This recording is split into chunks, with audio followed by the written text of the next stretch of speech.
Magandang hapon mga kapatid. Andito tayo kasama ko ang aking buong pamilya at patuloy na nag-evangelize dito sa Bacolod, especially dito sa San Carlos mga kapatid. So please pray na marami pang mga kaluluwa ang maranas ng kaligtasan. So yan, ang ganda ng view. Bulubundukin siya. Although ito yung kalsada, maglalakad tayo, hindi kaya ng sasakyan.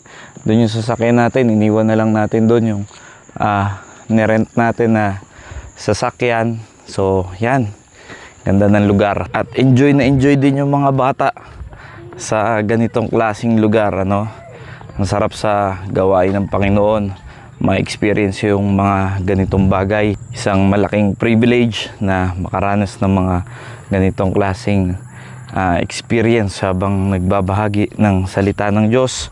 At pinakamaganda sa lahat, yung kasama mo yung buong pamilya mo na makapaglingkod sa ating buhay na Diyos. Nawa, naging pagpapala po ang mensaheng ito. Maraming salamat po. God bless you all.